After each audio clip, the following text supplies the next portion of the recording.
Well, good morning to you, viewers. Here are some of the stories that are trending across the globe. In Russia, President Vladimir Putin on Sunday ordered the country's defense minister and the chief of military's general staff to put nuclear deterrent forces in a special regime of combat duty, following the West imposing hard-hitting financial sanctions against the Russian leader and Russia. While in Ukraine, as hundreds of thousands of citizens flee their country, others are returning home from across Europe to help defend their homeland in the face of Russia's invasion. According to Poland's border guard, some 22,000 people have crossed into Ukraine since Thursday when Russia invaded the country. In Japan, billionaire Hiroshi Mikitani on Sunday pledged to donate the sum of $8.7 million to the government of Ukraine to assist its citizens who are victims of the violence following the country's invasion by Russia. Mikitani, who is the founder and chief executive officer of e-commerce giant Rakuten, in a letter addressed to Vladimir Zelensky called the Russian invasion a challenge to democracy. Under sports, the International Judo Federation suspended Russian President Vladimir Putin as its honorary president in reaction to Russia's invasion of Ukraine. The Czech Republic joined Sweden and Poland over the weekend in saying that they will boycott any game against Russia in football's World Cup playoffs. Under entertainment, Anastasia Lena, a former Miss Ukraine, swapped glamour for guns over the weekend in the fight against Russia's invasion. Photos of the ex-beauty queen geared up in combat attire, ready to defend her country, tops the trend. Well, let's begin what's trending by highlighting some videos that have been circulating all weekend showing Africans being discriminated against amid the heightened tensions of Russia's invasion of Ukraine. The videos show some Africans being denied entry into trains headed for neighboring countries and being refused shelter. This first video shows a group of students appealing to soldiers to let them through the borders. We don't have arms! We don't have arms! We don't have arms! We don't have arms! We are students! No arms! We are students! We don't have arms! We are students! We are students! We don't have arms! We don't have arms! We are students! We are students! We are students! What's up? We are students! We are students! You don't understand what you're not black, so you do not solve.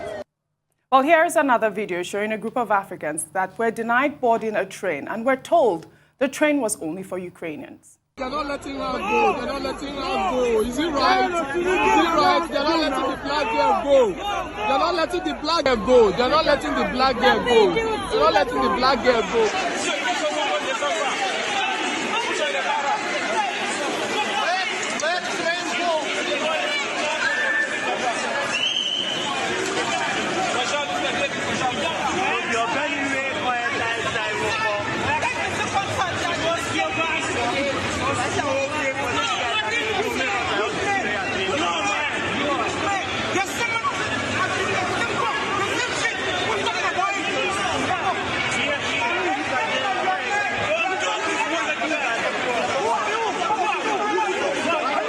These people left without taking the blacks, man. None of the blacks, man. See. None. Even the black guys that already have kids, they took their kids and their wife and left the niggas behind. Like, everyone is stranded. Well, in this next video, hundreds of Africans were seen camped out in the cold and denied shelter. Let's take a look. These are the black community. We are not allowing any black people to enter inside the gate. We are all here. It's only Ukrainians that they are allowing in. Even the ones with kids, they're not allowing them in. They really have been here for days and nobody's asking any questions. Only Ukrainian women and kids they are allowing in through this gate. All the places blocked and all are full of blacks from different communities, from different countries. Nobody's talking to us. Well, Tunde Abiola, I've been inundated with these videos all weekend on my DMs, my WhatsApp. Thousands of these videos have been circulating all weekend. I know that they say during war, usually they'll let their citizens go first. But I don't see any video where they ask for identification with these black. I think it's just a complete racial attack at this point. Of course it is. Yeah. And there's none of that during war. They let their citizens go first. That's not true. This has nothing to do with nationalism, because they're not, if there were Americans who we know live in Ukraine, because we heard about the advisory Americans gave white Americans, if they were, I don't know, Polish or whatever, they were not asking, are you Ukrainian? The only issue is the color of your skin. So it is purely racist. And we were discussing this in the news headlines. And I cited the example of Operation Pied Piper in London during World War II, when the Blitz started on London. And parents made the decision, I would never do it, frankly, of evacuating the children out of London into the country, where it's safer, because the Germans were not dropping bombs in the countryside. So children had to be evacuated. On those trains, there were black children. If you go through the archives, you see black children. On those trains, there were Jewish children, because there were 10,000 Jewish child refugees in England at that time who had to leave their parents and be transported on kinder transport to England. So they did not discriminate. They didn't say, oh, because you're British, you can go, your life is important. And because you are black British, well, because of the color of your skin, you stay in London and you die. No, that didn't happen. This is a humanitarian issue, and this is about human rights. The whole world is joining Ukraine to fight for their human rights. So they should also try and be human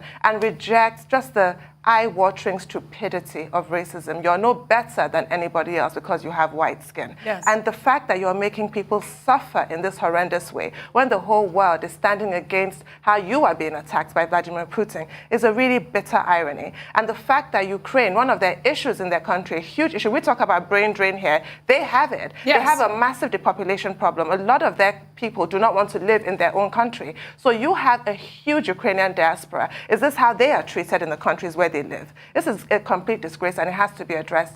Anybody who sent you that this video is doing a great job. Kudos to everybody, just trying to bring more awareness to this problem. It's completely unacceptable. Nigerians have the right to seek safety.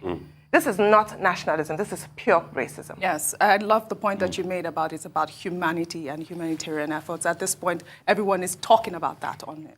And great point, great point made, Tundu. And like we've said before, so I was trying to make a point in the morning, but let me see if I can quickly enunciate on that. It is a calculated attempt. And racism, let's not deceive ourselves, is a reflection of how the West feels about us. White people feel about black people. And I quoted author Comte de Gobineau, the first person, highly intellectual, I should say, that wrote the book and a couple of essays in 1853 about the inequality of races. Gobineau's work was what inspired a certain young Adolf Hitler to write his own book called Mein Kampf. About eugenics, My Struggle. Talked about Aryan race and racism are superior to other race. What has happened is, over the years, these ideas have seeped into the mindset of people. And the only way you can take it out is to condemn it, like we are doing, and to go one step further to make them understand that the same thing Russia is doing to them, that's what they are doing to black people. Exactly. Because they feel they are superior. And when you look at Vladimir Putin's stupid, baseless, erratic argument in that 5,000-word article he wrote in July 2021, it's pure racism, pure superiority of race. It's just Adolf What he's Hitler, saying very clearly is that the Russians are more superior to the Ukrainians. Absolutely. But what he forgets is the fact that one of the biggest emperors to come out of that region of Kiev, Russia, in the 9th century was Volodymyr, which was said to be a Ukrainian. But he, over the years, is now saying that Russia is more superior. And that's what the likes of Stalin too did with the Russification of Ukraine. You remember how they allowed people die in famines so that Stalin could populate what is called Ukraine today with a lot of Russians. Yeah. And that's the mindset. Let's not deceive ourselves. Please, Ukraine should come clean. They are as guilty as charged. They should take up Nigerians. Africans. Take up other Africans. They should take up Indians. They should take up people of different races. Help them to get on those buses out. because those people need to be saved first. Completely uncalled for. It's completely uncalled for. It's very difficult for a lot of Nigerians to go out. And please, our best bets, like I keep enunciating all through the weekend, could probably be the Romanian border. The Polish border, not a good place to be now. The Romanian-Hungarian border, better off. Their Nigerian officials are the Romanian border ready to help. Well done.